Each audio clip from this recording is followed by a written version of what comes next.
Alors, nous allons lire dans l'évangile de Matthieu, au chapitre 5. Matthieu, chapitre 5, c'est le début de Matthieu. Il y a une vingtaine de chapitres. Et donc, Jésus commence son ministère terrestre. Et il l'inaugure avec un grand discours qu'on appelle souvent le sermon sur la montagne, qu'on retrouve en Matthieu 5, 6 et 7, et qui pose en fait un petit peu, pas les règles, mais voilà, le royaume de Dieu, c'est comme ça. Ça décrit comment ça se passe dans le royaume de Dieu. Et donc, nous allons dans Matthieu 5, à partir du verset 1, et on va lire les 11 premiers versets.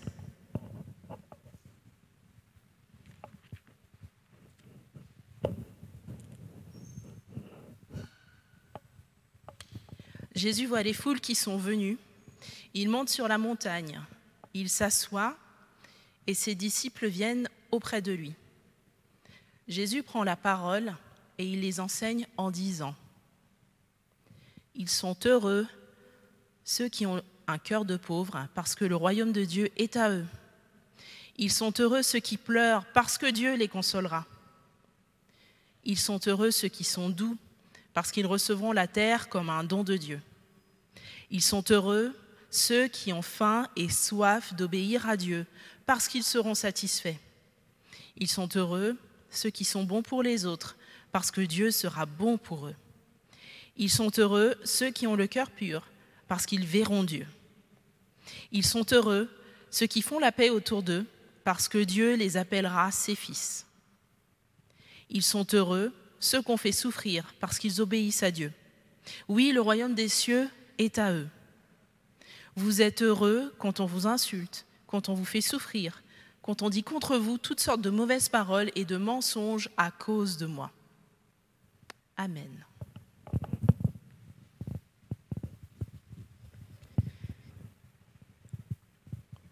Alors, si vous avez bien écouté, le mot qui revient souvent, c'est « heureux ».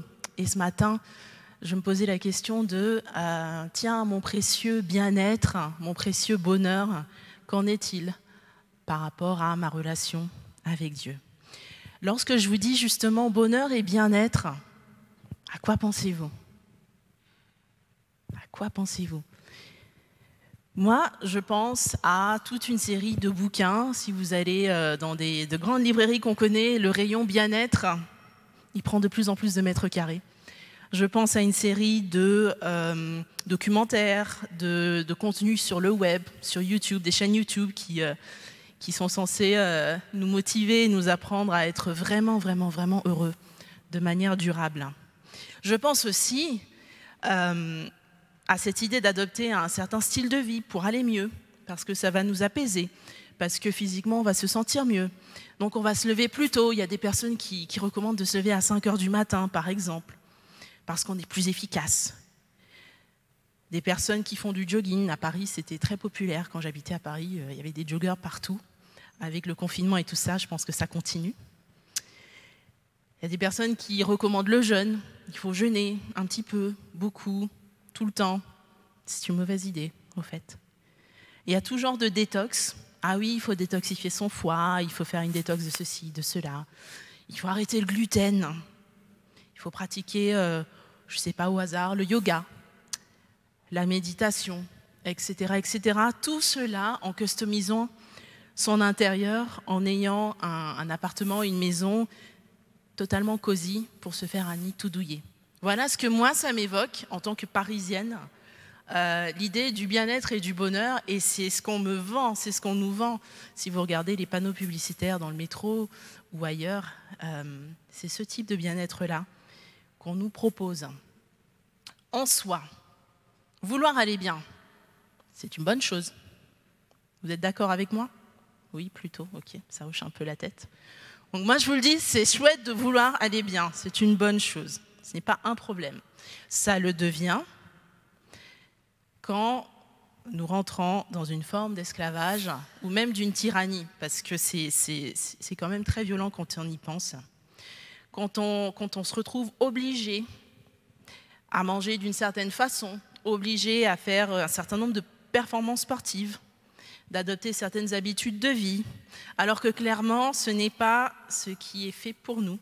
Et ça ne nous fait aucun plaisir. Mais on veut faire comme les copains parce que c'est le dernier truc à la mode et c'est censé m'apporter quelque chose qui est bon pour moi. Alors typiquement, moi, lever 5 heures du matin, non. Voilà, hein, non, non merci, c'est non. Voilà, il y a des gens, ça marche très bien, non merci.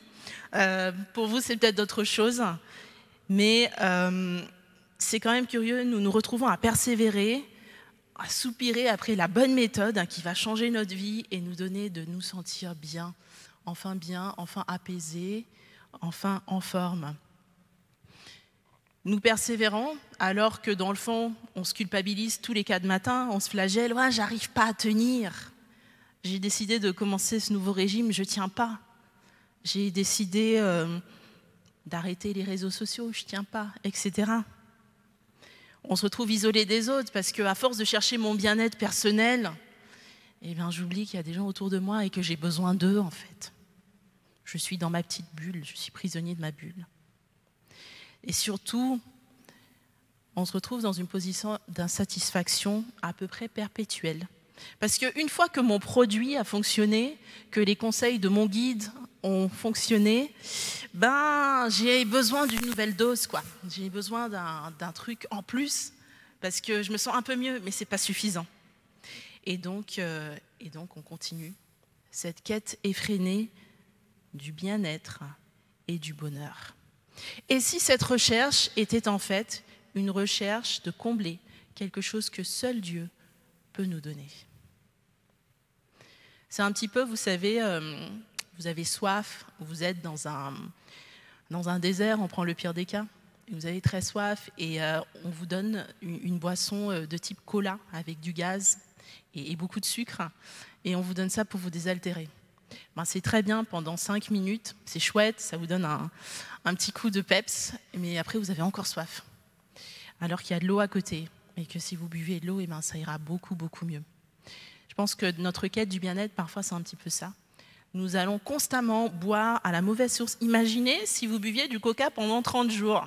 Que se passerait-il dans votre corps? Que se passerait-il dans votre âme? Que se passerait-il dans votre vie?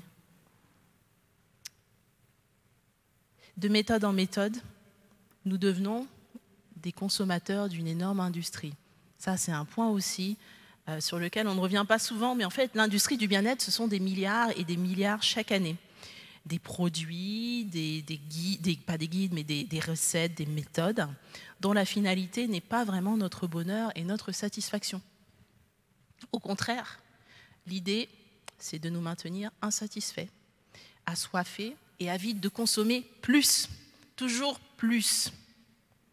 C'est une vraie entreprise du dieu argent, si on regarde de plus près.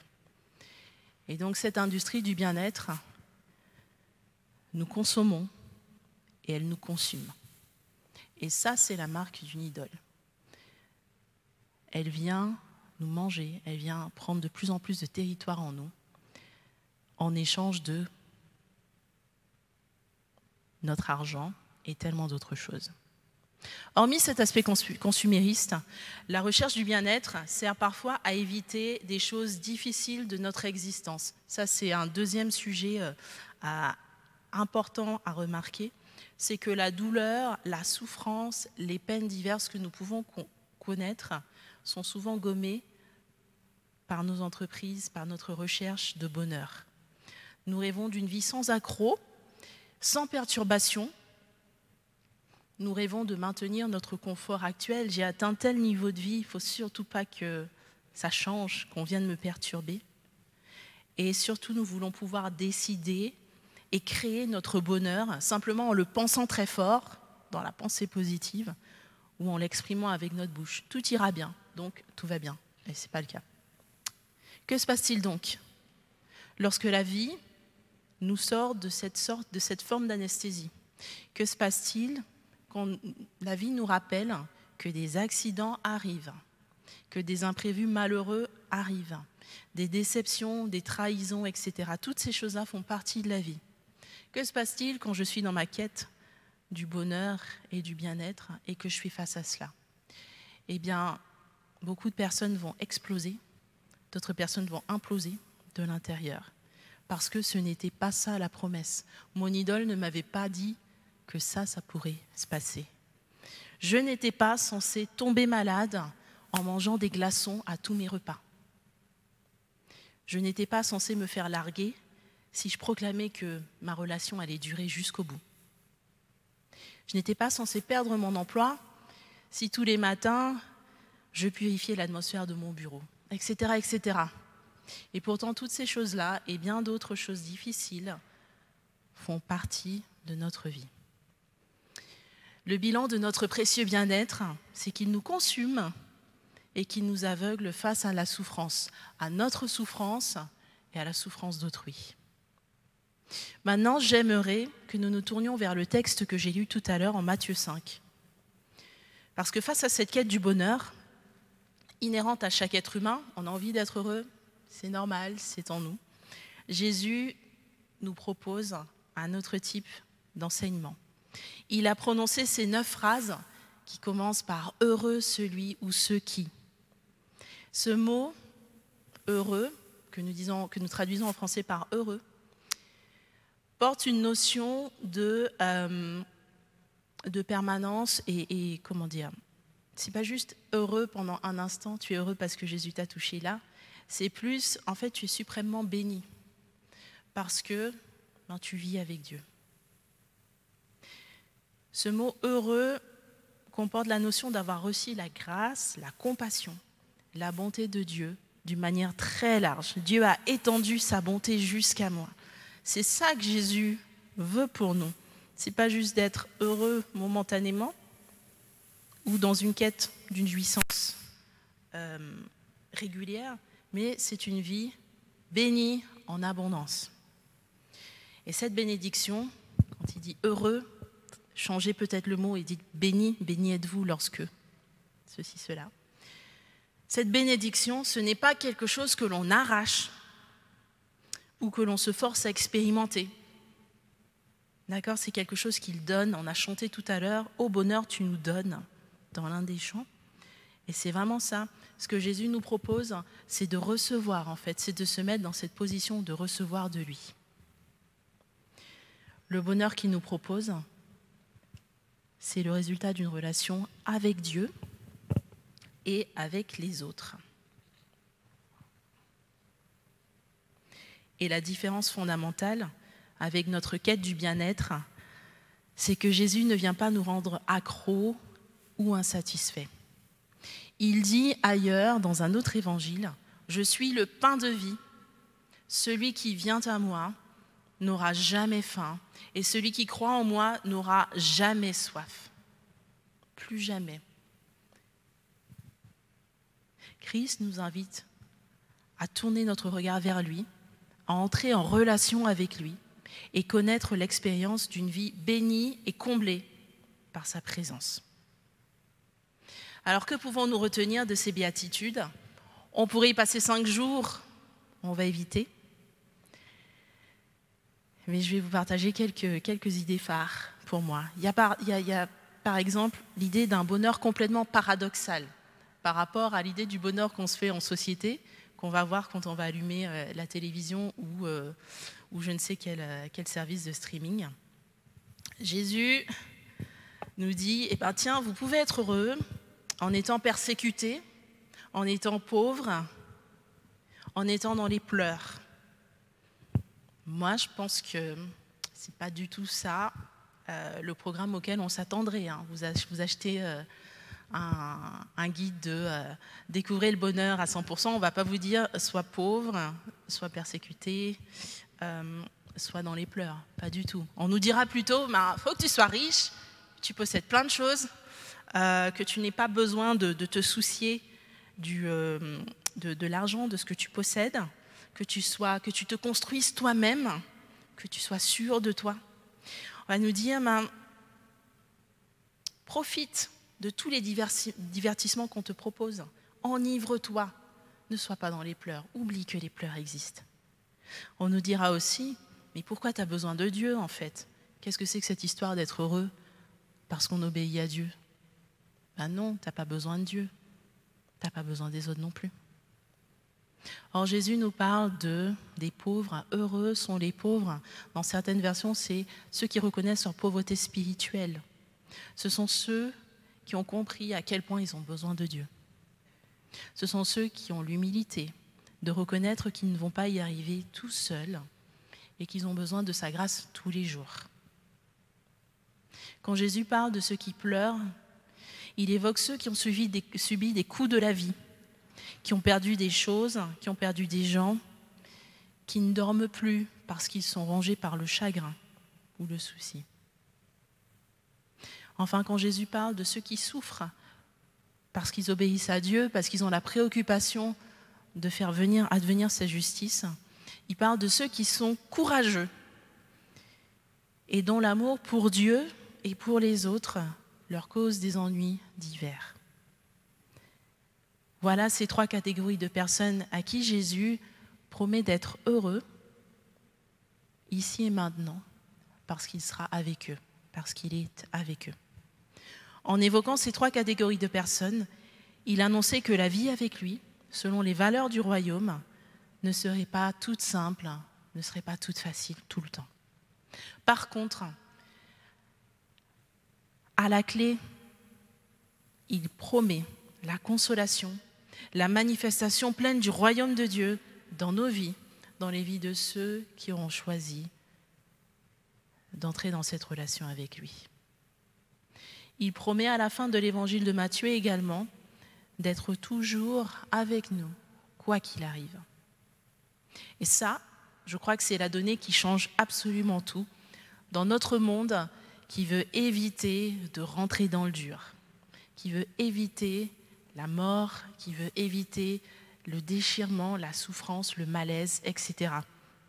C'est quand même extraordinaire, un Dieu qui s'est incarné, qui a revêtu notre humanité, qui a marché parmi nous, qui a été avec nous et qui aujourd'hui est avec nous par son Esprit Saint. Ça, moi, ça me dépasse complètement et ça me comble de joie. Savoir que oui, Dieu est avec moi, que ma vie n'est pas simple tout le temps, mais dans ces difficultés-là, je peux lui faire confiance. La vie avec Jésus n'évite ni douleur, ni deuil, ni souffrance. Au contraire, elle y fait face, de la même manière que Jésus a fait face au supplice de la croix. Et en même temps, dans cette douleur et dans cette souffrance, le chrétien a l'assurance de ne pas être seul ni abandonné. Et surtout, il a l'assurance que sa situation ne durera pas pour toujours. Parce que Jésus est ressuscité. Oui, il est mort à la croix. Oui, il a été enseveli. Et Jésus est ressuscité. Il est vivant aujourd'hui. Et c'est ça notre espérance. C'est que le Dieu vivant est avec nous dans tout ce que nous vivons. La vie bénie de Jésus est une vie dans sa présence et avec son espérance. Dans ce texte des Béatitudes, il nous a donné 5 autres paroles, il a parlé de 5 autres types de personnes. Il parle de ceux qui sont doux, de ceux qui sont bons envers les autres, de ceux qui ont faim et soif de justice, ceux qui ont le cœur pur, ceux qui font la paix autour d'eux. Jésus leur fait également la promesse de les satisfaire pleinement et de leur faire expérimenter la présence et la bonté de Dieu. Toutes ces caractéristiques, à nouveau, ce ne sont pas des caractéristiques mises en avant aujourd'hui. Parce que quand même, il faut le reconnaître, nous sommes dans des sociétés très individualistes et très égocentrées. Pourtant, la douceur, la bonté, le fait de rechercher la justice, d'avoir des pensées, des intentions pures, de faire la paix plutôt que la compétition ou la guerre, ces choses-là, ce sont les marqueurs de la présence et de l'action du royaume de Dieu dans nos vies, dans nos cœurs. Ce qui caractérise ces 5 types de personnes, c'est qu'elles sont tournées vers les autres et sont actives dans leur amour et leur bienveillance. Parce qu'en effet, si on réfléchit bien, pour être bon, pour être doux, pour amener la paix, se battre pour la justice, pour manifester des intentions pures, eh bien, ça se vit beaucoup plus facilement, ça se mesure beaucoup plus dans notre interaction avec les autres, plutôt que tout seul dans sa chambre. C'est facile. Moi, quand je suis seule chez moi, je suis une personne de paix, je suis très gentille. Voilà, je suis incroyable, toute seule dans ma chambre, vraiment, Josiane au top. Par contre, quand il faut se lever tôt, souvenez-vous, qu'il faut aller à la rencontre de personnes qui m'agacent profondément, eh bien là, c'est très compliqué. Quand il faut faire des choses qui ne me plaisent pas, quand il faut passer des coups de fil difficiles, ben, je n'emmène pas trop large. Et en fait, toutes ces choses-là, la douceur, la bonté, toutes ces choses que je viens d'évoquer, en fait, c'est le produit de l'Esprit de Dieu en nous. Ce n'est pas quelque chose qu'on va produire en le voulant très fort, en serrant les dents. C'est quelque chose que l'Esprit de Dieu va produire en nous. On pourrait dire, en lisant les Béatitudes, que la vie heureuse selon Jésus, c'est une vie à contre-courant de nos instincts les plus basiques. Quand j'ai envie de mettre une claque à quelqu'un, quand j'ai envie que Dieu punisse mes ennemis, quand j'ai envie qu'il me fasse justice parce que j'estime que dans telle situation, c'est moi qui ai vraiment raison, quand je n'ai pas envie de pardonner quelqu'un qui m'a offensé, eh bien, j'ai besoin de Dieu. Parce que sans lui, je ne vais pas y arriver. Je ne vais vraiment pas y arriver. La transformation que l'Esprit Saint opère en nous, c'est une transformation en profondeur qui part du fond de notre cœur et qui se manifeste à l'extérieur. Et dans l'idée de rechercher le bonheur, ce n'est pas une mauvaise chose, mais le bonheur commence d'abord dans notre cœur, avant d'être une série d'actions, avant d'être une série de tentatives de changer nos comportements. C'est d'abord ce qui se passe dans notre cœur. Parce que si je continue à chercher à changer de comportement, à changer mes petites habitudes de vie, pour aller mieux, je risque de me retrouver quand même coincée dans la frustration parce que j'aurai plus d'huile dans mon moteur, vu que le moteur, ce sera moi et ma volonté. Alors, est-ce qu'il faut tout arrêter? Même ce qui me fait vraiment du bien. Il y a des choses dans tout ce que j'ai évoqué au début, il y a des choses qui font du bien à chacun de nous. Est-ce qu'il faut tout arrêter après cette prédication? Non. Sois bien d'accord, ce n'est pas ce que j'ai dit. Ce que je vous propose, c'est plutôt de choisir la vie. Ça veut dire quoi? Quand je vais décider de me lever à 5 heures du matin ou pas, en général, ce qui est actif en moi, c'est est-ce que c'est bien ou c'est mal? Et vous savez, quand l'être humain est coincé dans cette réflexion de c'est bien, c'est mal, en général, ça finit en catastrophe. Alors que le vrai sujet, c'est de choisir la vie. Le Seigneur dit, j'ai placé devant toi la vie et la mort, choisis la vie, afin que tu vives. Il renforce un peu ça. Et donc, quand je choisis la vie, quand je dis oui, quand je m'abandonne à Dieu, eh bien, lui, il est en mesure de me dire, telle chose, telle pratique, elle est bonne pour toi. Telle ou telle chose, tu es libre de l'abandonner, ce n'est absolument pas nécessaire. Alors j'arrive à la conclusion. Et au bilan, notre précieux bien-être, loin de nous combler, nous avons vu qu'il induit souvent l'insatisfaction, la dépendance, l'esclavage, la frustration. Même si, Claude disait tout à l'heure, parfois c'est quand même une servitude assez confortable. Ce qu'on recherche, on préfère ça que faire face à d'autres choses. Toujours est-il, moi je trouve que c'est cher payé, en plus de toutes les offrandes financières qu'on peut faire à l'industrie du bien-être. Le but de cette idole est de nous maintenir dans la soif du bien-être, une quête derrière laquelle se cache notre soif d'être en sécurité, d'être accompagné, d'être aimé et d'être bien avec Dieu. Jésus-Christ, en contraste, annonce un bonheur qui est basé sur la relation avec lui, sur la liberté, et avec à la clé une transformation profonde de notre être et une assurance de sa présence avec nous, quoi qu'il nous arrive. Un bien-être qui commence ici et maintenant et qui va durer pour toujours, pour l'éternité. Alors pour finir, écoutons son invitation pour nous ce matin, qui se trouve en Jean 7 au verset 37. C'est Jésus qui parle, qui dit « Que celui qui a soif vienne à moi et boive. » Amen.